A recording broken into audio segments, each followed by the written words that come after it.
지난 몇 년간 집값이 굉장히 폭등을 했죠. 그 중에서 특히 코로나 이후에 폭등한 가격이 굉장히 심각했고, 누구를 가지고 이야기를 많이 했느냐, 청년층에 대해서 이런 이야기를 굉장히 많이 했죠. 지금 아니면 집을 못 산다. 코로나 터지자마자 바로 한 건 아니고, 왜냐면 코로나 터졌을 땐 약간 심리가 굉장히 심취됐어요. 첫 번째는 경기가 안 좋으니까 집값이 어떻게 올라가냐, 이런 생각이 들었고, 코로나가 심각한데 괜히 내가 부동산 갔다가 코로나 없는 거 아니야 하면서 발길이 뜸해진 경우도 있었죠. 그래서 조금 침체되다가 저금리가 심각해지니까 2달 만에 0.75%포인트나 내렸죠. 그때부터 가격이 많이 올랐는데, 문제는 거래량이 줄면서 소량의 거래만으로 가격을 쭉쭉 올렸죠. 이거는요, 장난질 친 거다. 그래서요, 그 시기에 보면은 은근히 취소 거래가 많다. 특히 신고가 찍고 취소 거래한 게 굉장히 많았죠. 그런 장난질을 쳤다. 집값은요, 14년 하반기부터 18년 11월 요때까지는요, 그래도 그나마 거래량이 늘면서 가격이 올라갔다. 그래서 단지별로 보면은 가격이 올라갈 때 호갱 찍어 보시더라도 점점점점점점점 거래량 되게 찍히면서 이렇게 그래프가 나왔는데, 2020년 21년에는 어떤 식으로 올라갔냐, 갑자기 계단식으로 몇 건 거래 가지고 가격이 쭉쭉 올라가더라. 이거 굉장히 위험한 행태였죠. 그런데도 지금 아니면 평생 못 쓴다. 그 가격이 정상적인 가격이냐, 앞으로 그만큼 올라가는 게 당연한 것이냐, 지금 아니면 평생 못 산다, 이런 이야기들 많이 했죠. 그래서 작년에 패닉 바잉이란 말이 나왔죠. 공황이 온 상태에서 사재기를 했다. 그러니까 제정신이 아닌 매입이다, 이렇게 보시면 되겠죠. 그런데 패닉 바잉이요, 패닉 바잉에 반대되는 말은 뭐죠? 스마트 바잉. 합리적인 소비가 아닌 비정상적인, 불합리적인 공황 상태인 소비가 일어났다, 이렇게 보시면 되겠죠. 그러니까 패닉 바잉이면은 다들 미쳤구나, 나라도 정신을 차려야지, 그렇게 생각을 해야 되는데, 옆에서 계속 부추기죠. 유튜버란 작자들이, 언론에 나온 전문가라는 작자들이, 경제 기자라는 작자들이 맨날 하는 얘기가 뭐예요? 지금 아니면 평생 집 못 사. 그런 식으로 자꾸 가스라이팅을 시키죠. 그런 호도를 통해서. 그러니까 집에 가면 뭐라 그래요? 부모 세대들, 지금 2030, 20은 매입 여력이 그렇게 많이 안 되는데 30 정도만 되더라도, 20 중에도 일부도, 대부분 부모 세대는 어떤 세대예요? 베이비 부모. 베이비 부모 세대 특 부동산으로 돈을 벌었거나 부동산으로 벌었다는 사람들이 많으니까 상대적으로 진짜로 막 요즘에 나오는 벼락거지라는 말, 그런 박탈감을 많이 느껴보신 분들이 많죠. 그러니까 부동산은 무조건 오른다, 그런 이야기를 하는데요. 왜냐면은 베이비 부모가 한창 생산가능 인구에서 그 중에서도 밑거름이 되는 세대가 있죠. 뭐 40대 후반 50대 밑거름이 되는 세대가 아니라 그때는 안정되는 세대고, 그때 막 밑에서 들어와서 박봉을 받으면서든 뭐라든 해가지고 성장할 때 그 시대가 언제였냐, 그때는요 인구도 많이 늘어나고요, 물론 생산 가능 인구도 많이 늘어나고요, 국가 발전이 눈부시게 되던 시기죠. 그러니까 그 전에 뭐 조선이든 고려든 이런 거 빼고 대한민국의 역사로서 따지고 보면은 청소년기였다, 2차 성징기였다. 이때는 키가 쭉쭉 크죠. 그러니까 부동산 가격도 같이 쭉쭉 올라간 거다. 그런데요, 97년 IMF를 맞고 나서 안정적인 삶이 많이 힘들어졌죠. 그러면서 사실은 경제를 막 성장해 나가면서 그에 따라서 부동산 가격이 올라가고 그런 시기는 지났다. 그러니까 그때부터는 유동성 장난질을 치기 시작한 거죠. 그러다 터진 게 글로벌 금융위기였고, 그런데도 아직도 그 세대는 그걸 버리기가 힘들어요. 수십 년간 그러고 살았으니까. 그런데요, 지금 2030은 어떨까요? 이번에 한번 터지면은 그들과는 다르다. 일본의 잃어버린 30년은 왜 왔을까요? 아직도 예전에 뭐 잃어버린 30년 뭐 기획해가지고 어떤 할아버지 나와서 일본 버블 경제 시기에 부동산 업계에서 일해가지고 막 벌고 막 어디 가가지고 막 팁으로 막 100만원씩 쏘면서 좀 있어 보이면은 사람들 신뢰 얻을 수 있고, 그런 식으로 성장했다가 빚만 수천억이죠. 근데 그 사람은 나이 지긋하신 분인데 아직도 언젠간 기회가 한 번 더 올 거다, 이런 생각을 가지고 있다. 그건 그 시기 때 사람이고, 그리고 그때 만약에 버블 경제 때 20대 30대 초반 막 이때 들어와가지고 침체를 다 겪어본 세대는 어떨까요? 아직도 상승한다고 믿을까요? 그러니까 나타난 게 잃어버린 30년이죠. 그게 우리나라에서 일어날 수 있는 거다. 그러니까 저 패닉바잉이 문제였다. 그러면요, 그 패닉바잉 뿐만이 아니라 그 전에도 거품이 굉장히 많이 쌓였었죠. 그런 상황에서 거품이 더 쌓이는데도 패닉바잉을 하라 그랬죠. 그렇게 유도한 사람들 요즘에 와서 뭐라 그래요? 코로나 이후에나 거품이다. 2019년, 2020년에는 거품이 있었던 게 아니다. 인플레이션이 있었던 것도 아니고 서울 집값이 비싼 것도 아니고 이런 식으로 이야기를 하죠. 여기 X. 아무리 가격이 높아도 기꺼이 지불할 사람이 있으면 거품이 아니다. 그 다음에 여기 이상한 이분도 뭐라 그래요? 오히려 이때가 저평가고 거품이 낀 것은 아니다. 언제 이야기한 거예요? 2019년에. 다들 이러고 있었다. 이런 말에 속는 거예요. 그 전에 뭐라 그랬어요? 코로나 이후에 거품이다 라고 이야기를 했으면은 2017년, 2018년에 문재인 정부를 그렇게 까면 안 됐죠. 정상적으로 올라가는 거니까. 근데 그때 뭐라 그랬어요? 집값 또 올라, 집값 올라, 고공행진, 3억 3개월 새 2억 올라, 평당 2천만 원 돌파, 뭐 고삐 풀린 서울 집값, 서울 폭등한다. 그런 이야기 계속했죠. 고공행진 1년 새 30% 올랐다. 이런 이야기를 계속했죠. 왜 거품이 아니에요? 그 이전에. 거품이죠. 다 거품이에요. 2017년부터 2019년까지 거품이에요. 2014년부터 2017년까지도 거품이에요. 박근혜 정부에서도요. 2016년부터는 슬금슬금 규제정책이 나오고 있었습니다. 그러다가 규제정책 더 펴기 전에 탄핵이 돼서 문제였던 거지, 집값이 폭등을 하면 규제를 하는 거고요. 정상적이지 않으니까 규제를 하는 거예요. 그런데도 맨날 뭐라 그래요? 부자 됩니다. 부자들 이렇게 하고 있다. 자산가 이렇게 부자 됐다. 1억 원이 있으면 이렇게 한다. 인생이 바뀐다. 벼락거지 안 되려면은 1주택은 왜냐면 내가 거주하는 거기 때문에 미실현 이익은 날 수 있어도 실현 이익은 안 나죠. 왜냐면 팔고 나서 또 그 집 사야 되니까. 그 정도 가격에. 그러니까 뭐 그런 이야기 하죠. 뭐 재테크 좋은 수십억 자산가들이 부자가 되는 방법이요. 간단합니다.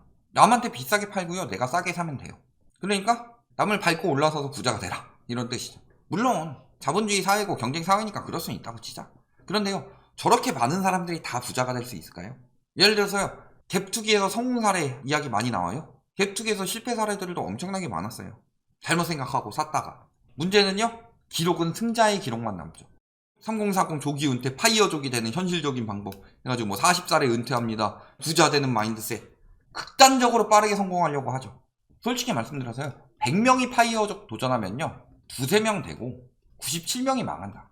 그러니까 이들이 들어온 유동성을 이들이 벌어가면서 파이어족이 되는 거예요. 쉽게 얘기해서. 그런데 저 사람이 내가 될 수 있을 것이다. 저번에 뭐 무주택자들 공부 못한 사람들 같아요. 아니요. 공부 잘하는 사람들이 시장 분석 안 하고 왜 들어가요? 학교 다닐 때 반에 한 50명 정도 됐는데 거기서 1등 못 해본 사람들이 나는 여기선 이 2-3명 안에 들어가겠거니 거기서 한 중위권 하위권 해가지고 갭투기 아니면 부동산으로 뭐 한 방 크게 치지 않으면은 부자가 될 수 없을 거라고 생각하는 사람들이 미친 심리로 들어가는 건데 대부분 그렇잖아요. 다 한탕주의에 빠져 있어요. 다 부자가 되는 것처럼 이야기를 해요. 예를 들어서 조회수가 100만 회가 나온 어떤 영상이 있다. 당신은 이렇게 하면 부자 될 수 있습니다.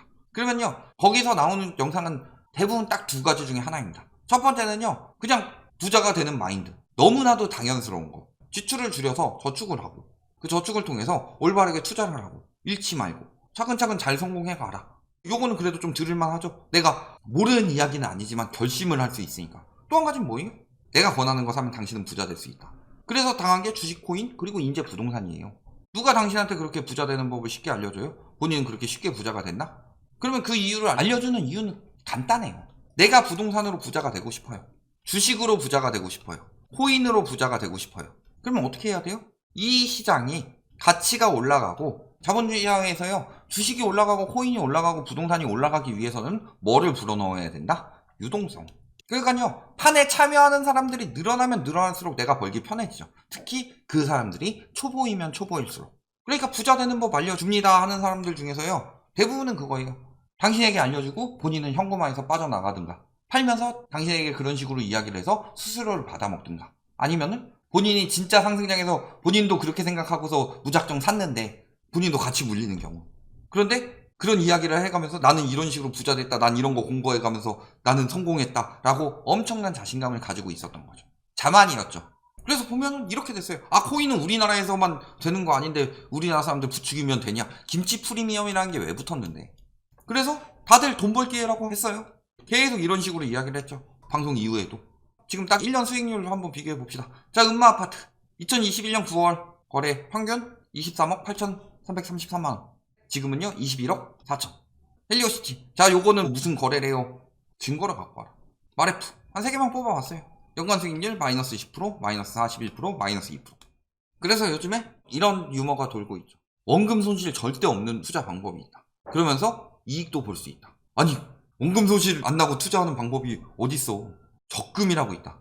그러니까 거기서 이제 댓글 다는 사람들도 농담 삼아서 이렇게 달죠. 개소리 하지 말라고. 원금 손실 안 나는 투자법이 어딨냐. 막 이러면서 장난식으로 댓글 달고 있는데 그 정도로 작년에 예금 적금한 사람이면 지금 승자겠죠. 달러 산 사람이면 더 승자겠죠.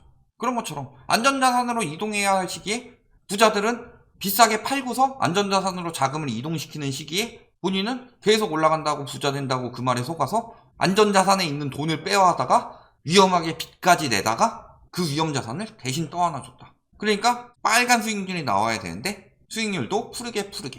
그러니까 이제는 뭐라 그래요? 부자 되기 위해 지출 줄여라. 저축해라. 이런 이야기 계속하고 있어요. 당연한 이야기예요. 그러면 얘기하는 건 뭐예요? 투자해서 부자 되려면 첫 번째는 자본금이 있어야 되고 올바른 투자가 있어야 되고 세 번째는요, 이게 장기간 지속돼야 되죠. 그러니까 이제는 요거 이야기 나는데 요걸 빼먹죠. 요걸 빼고 부자 되려면 이렇게 해야 한다. 부자들은 자본금을 만들기 위해서 돈을 잘 모으고 공부를 많이 해서 올바른 투자를 했겠죠. 위험 자산에 그렇게 쉽게 들어가지 않겠죠. 똑같아요. 아니 라이트하우스는 코인 맨날 위험하다고 해서 코인으로 돈 번 사람들이 있지 않냐. 닷컴 버블 때도 돈 번 사람들이 있어요. 저희가 코인은 닷컴 버블 때랑 매우 비슷하다고 그랬죠. 닷컴 버블 때랑 매우 비슷하게 나왔죠. 부동산도 지금 닷컴 버블은 이제 주식이나 코인 쪽에 이제 황금성이 좋은 것들이니까 일본 부동산 버블이나 미국의 서브프라임 모기지 사태 터지기 직전이랑 매우 비슷하다. 다만 코로나로 인해서 연장되었을 뿐이다. 이 경고를 계속했었죠. 아직 코로나 이전 거품까지도 안 빠졌어요. 그러면은 시작 단계예요. 금리 인상기 때 집값이 계속 올랐대요. 그리고 금리 인하되니까 집값이 떨어졌죠. 그러면서 금리는 집값에 영향을 안 준다. 그게 아니라 금리 인상 때 계속 터질 것들이 모여 있다가 경제 위기가 터지고 나서 금리 인하가 됐죠. 그 다음에 집값이 떨어진 거죠. 그런데 지금은 문제가 뭐예요? 금리 인상이 너무 가파르게 되고 있는데 집값 거품도 너무 심하게 쌓였기 때문에 경제 위기가 오기 전에도 이미 부동산이 터지고 있다. 그런데 경제 위기는 이미 예견된 상황이다. 왜냐하면 우리나라는 가계부채가 너무 많이 쌓였고 특히 부동산 같은 경우는요. 전세자금 대출을 MB정부랑 박근혜 정부 때 점점 확대시키면서 전세자금도 거품이 쌓였고 매수인의 거품까지 쌓이다 보니까 거품이 2배로 쌓여서 위험도가 2배가 되었다. 이 부분에 대해서 계속 경고했는데 임대차법 때문에 올랐으니까 8월엔 전세 대란이 날 거야. 어떻게 되고 있어요? 금리 올라가면 집값 떨어질 수밖에 없다. 2019년에 이미 떨어졌다는 건 가계부채가 한계를 맞이했다는 소리고 금리 인상기가 시작되면은 코로나로 인해서 유동성을 엄청 풀었기 때문에 금리 인상이 이번엔 굉장히 가파르게 될 것이다. 그러니까 유동성은 굉장히 빠르게 줄어들 것이고 그렇게 되면은 위험자산이 어떤 것들이냐? 가계부채가 많이 들어간 것들이 위험자산이다. 그래서 가계부채가 많이 들어간 것들이 붕괴되기 시작할 것이다. 주식시장에도 B2가 많이 들어가기 때문에 붕괴가 되는 거고 코인 시장에도 B2가 많이 들어갔기 때문에 붕괴가 되는 거고 부동산 시장도 영끌이 많이 들어갔기 때문에 그리고 전세자금 대출을 잔뜩 받게 만들어서 그걸 통해서 갭투기가 들어갔기 때문에 붕괴가 올 것이다. 예측이 그대로 들어가고 있는 거잖아요. 대응하는 영역이에요? 그게 예측이 안 되고 그냥 상황에 맞춰서 대응하는 것이 투자다라고 생각하는 사람은 투자를 접어야 돼요. 그 사람은 상승장 때 운 좋게 돈 번 거지. 알면서도 다른 사람들을 속이는 건 더 나쁜 짓이고. 그렇게 모은 돈 쏟아 부어가지고 영끌해서 집 사고 빚주에서 주식 사고 코인 사고 했는데 어때요? 코인 주식은 이미 망가졌고 아파트 값도 지금 뚝뚝 떨어지고 있죠. 최대폭 하락 10년 1개월 만에. 거래량은 역대 최저. 저 가격이라도 팔고 싶은데 팔리지도 않아요. 하우스푸어들이 질비하고 있다. 자꾸 다른 데서 투자 원칙하면서 자기 사견 섞는 거 속지 말아요. 이런 상승장에서 돈 번 사람들 초보자의 행운도 나와요. 도박장에서도 첫날에 좀 따게 해줬는데 첫날 이상 안 가고서 도박장은 무조건 딴다. 계속하면 딴다. 라고 말하는 사람들도 있을 수 있다. 그런데요. 진짜 장기간 돈 번 사람들의 이야기를 들어봐야 되겠죠. 그러면은 워렌 버핏이 뭐라고 그랬어요? 1, 2, 3원칙. 첫째, 돈을 잃지 마라. 본인이 공부를 해보고 여기가 떨어질 수가 없는 이유 이런 것들을 고민해가지고 들어가라. 거품이 급격히 끼는 데 들어가지 마라. 닷컴 버블 같은 데 들어가지 마라. 투자자가 와가지고 닷컴 시장에 돈이 엄청나게 몰리고 있습니다. 버핏 너 뭐예요? 그러니까 버핏이 뭐라 그래요? 그럼 거기 투자하고 싶은 사람은 나는 추천 안 하니까 저기 가가지고 자리 마련해 줄 테니까 니들끼리 이야기해서 니들끼리 투자해라. 결국은 어떻게 됐냐? 거품인 데는 안 들어가는 거예요. 워렌 버핏이 닷컴 버블 때 IT에 들어갔어요? 코인 버블 때 코인에 들어갔어요? 왜 그렇게 단기간에 부자가 되려고 그래요? 그게 될 거라고 생각해요, 당신이? 그렇게 부자가 되는 사람이요, 100명 중에 1명이에요. 100명 중에 1명도 많이 쳐준 거예요. 당신이 될 것 같아요? 부동산으로는 한탕 내가지고 돈 무지하게 벌 수 있을 것 같아요? 2번, 첫 번째 투자 원칙을 잊지 말아야 된다. 그만큼 원금 손실을 하지 말라고 이야기하는 거죠. 그러니까 1, 2번은 같은 이야기예요. 3번, 빚을 지지 마라. 아예 지지 말라는 건 아니죠. 레버리지는 어느 정도 필요하니까. 그런데 무리하게 빚져가지고 들어가지 말라는 얘기죠. 투자하는 사람들, 집 산 사람들, 부동산 거품에 코로나 터졌을 때 그 이후에 집 산 사람들, 주식한 사람들, 코인한 사람들 저 원칙에 대해서 한 번이라도 생각해봤냐? 그냥 누군가가 당신이 부자 될 수 있습니다. 내 인생에 부자는 없을 거라고 생각했는데 엄청난 자신감이 솟아나죠. 무식하면 용감하다고 합니다. 결론, 한탕주의에 넘어가지 마라. 쉽게 부자 되는 방법은 없다. 그들도 이야기를 해요. 쉽게 부자 되려고 하지 말아라 라고 이야기를 하면서 굉장히 쉽게 부자 되는 것처럼 이야기를 한다. 그렇게 될 것 같아요. 그러니까 저희가 이야기를 하잖아요. 리스크에 대해서. 돈 벌게 해주겠다 하는 방법은 많이 이야기를 한다. 그 사람들 거 방송 듣고 우리 것도 들어라. 우리 것도 해가지고 리스크에 대해서 이야기를 하고 그 사람들랑 비교해서 들어라. 그런 이야기들 잘못됐다라고 말하고 있지 않냐. 상황이 그런 상황이 아닌데, 시장이 그런 시장이 아닌데. 여기까지 생각해보시면 영끌족들의 결말은 결국 빠져나오지 못하면 하우스 푸어로 끝난다. 이렇게 알아두시면 되겠습니다.